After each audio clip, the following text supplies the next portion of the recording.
think I ran out of tips. Have you ever felt? Are you listening? Damn. Okay, I see you clicked on my video. Thank you. So I already know why you here.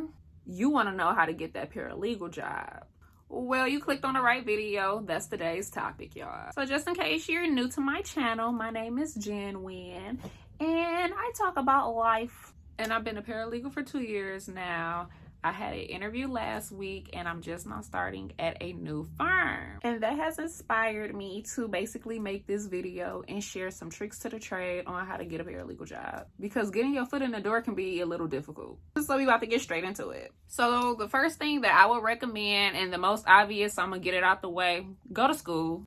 A lot of law firms require you to have a degree. And it don't necessarily have to be a degree in paralegal. So you already know with a degree, it looks better, but it's not mandatory for you to have a degree to be a paralegal. So you don't necessarily have to go to school for it, but it looks better on an application or to the firm that you're interviewing at if you have a degree.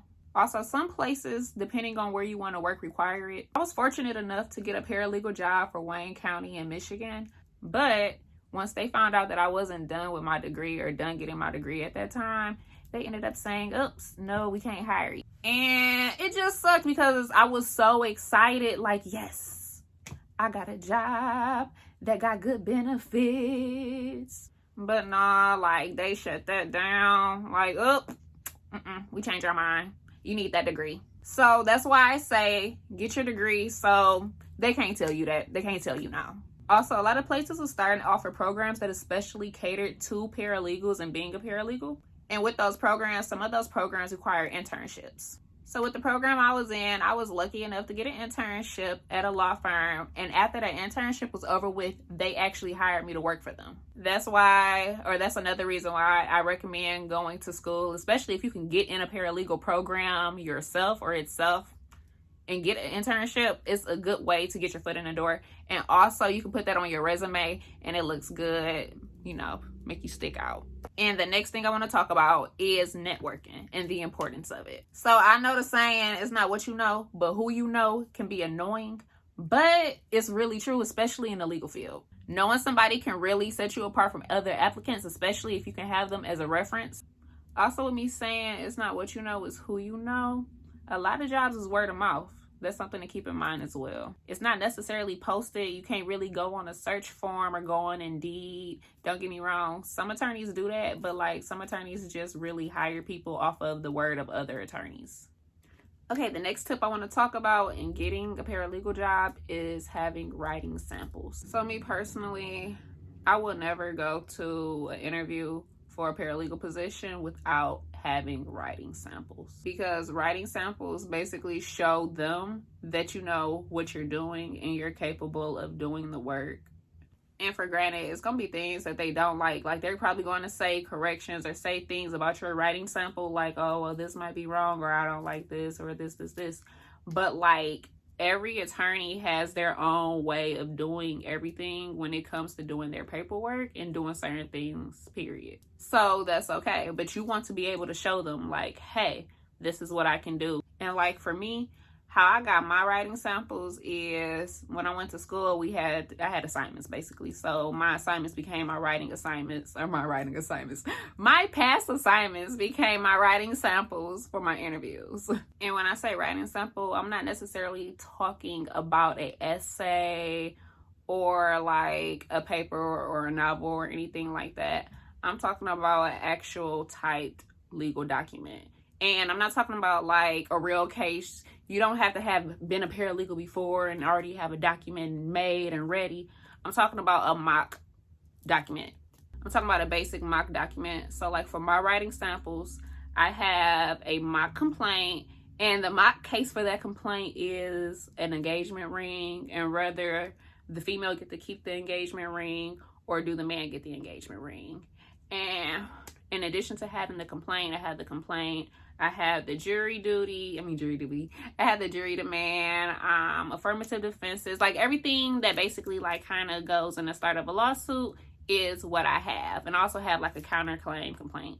And also for my writing samples, they're written from both the plaintiff side or point of view and also for the defense side or point of view. So I have literally just multiple documents of the same thing for both sides pretty much that they can look over.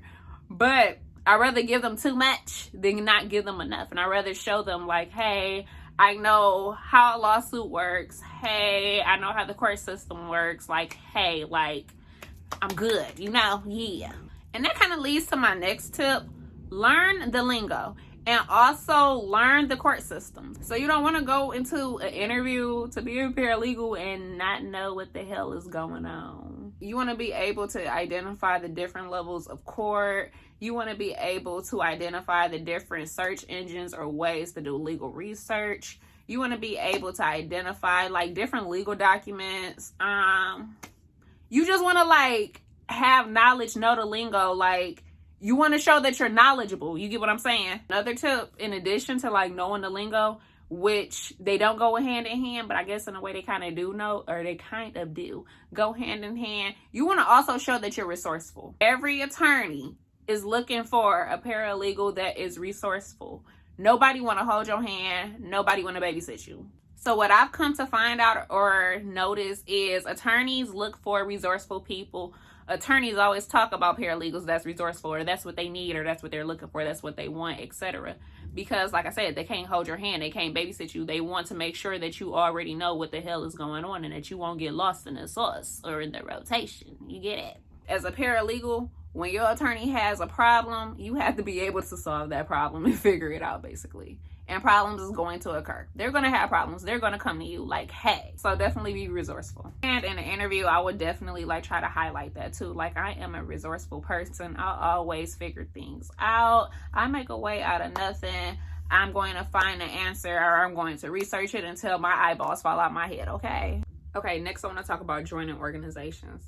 When you get a chance, look up paralegal organizations in your area and you'll be surprised what you find. There's quite a few paralegal organizations and associations that's out there. Join them. Join them, join them, join them. Yes, they cost, but depending on the organization and the association, they're very knowledgeable. They're very helping. It's like literally a little network within themselves. And also, it looked great on a resume. Something else that sets you apart from other candidates. So yeah, definitely recommend joining an organization that sets you apart. Okay, next I want to talk about doing research on the firm that you're interviewing at. You definitely want to research the firm and know what type of law they practice. You never want to go into an interview blind. One of the first questions that they're going to ask you is, do you know what we do here at this firm? And I can tell you 9 times out of 10, if you tell them no, they're not going to be interested. Like, how she want to be my paralegal, but she don't even do research to know what we do here. So you want to know if it's family law, criminal law, immigration law. Like, there's so many different things that it can be, or calibers. You definitely want to know. And after learning what field it is, that'll pretty much tell you what they're looking for or what they would need the most in a paralegal. Like, for example, if I was interviewing with an estate attorney, I would definitely know that I would have to emphasize strongly on my writing skills and also show them that I am able to read contracts and comprehend and know what I'm looking at pretty much, because that's an important skill in that field of law. Well, really in all fields of law, but like, you know, it's really, really, really, really important for estate planning. Like, estate planning is a lot of reading and a lot of writing. Another example, if it's a criminal attorney. Now, criminal attorneys, they need paralegals that know everything or can do everything, because like, they require a lot, because they go through a lot. They go through a lot. So for me personally, if I was interviewing with a criminal attorney, I would try to show them that I am a jack of all trades. So like, from what I've seen or my experience with criminal law, it's really kind of broad, and a lot can go on, and a lot usually does. It's a broad field, and a lot can go on, and a lot can happen, and they can just like require a little bit more, and it's good to bring skills or additional skills to the table when it comes to working for criminal attorneys. And I'm not necessarily talking about legal skills, y'all. Like, I'm talking about stuff as simple as social media, being able to like go lurk your client's page or go lurk your defendant's page and like find stuff that they need that will help their case. Like, they need a jack of all trades, somebody that knows some stuff, you know? And that's what I would try to emphasize on, that I am that person, you know? Oh, and another tip, and it's not necessarily a tip, but it's just like what is the word I'm looking for? Like something extra that you can throw on that'll really look good to an attorney, become a notary. Become a notary. First of all, you can make so many side hustles from becoming a notary. That's like a whole video in itself. But attorneys always need notaries. And an attorney would love to have a notary sitting right there in their office at their disposal. So yeah, I'm a notary. And actually, the first attorney that I worked for paid for me to become a notary because he needed one to sit in the office. So if you're already one, that's definitely a plus. Your attorney would definitely like it. And I think that's pretty much it for today's tips. If I think anything else, I'll come back and I'll make another video. And if you guys have any questions or comments, just comment it below and you know I definitely will respond. And if there's anything that you want me to talk about or anything you want me to touch on, just go ahead and comment it below. And you never know, a video might come up for you. Thanks for watching my video.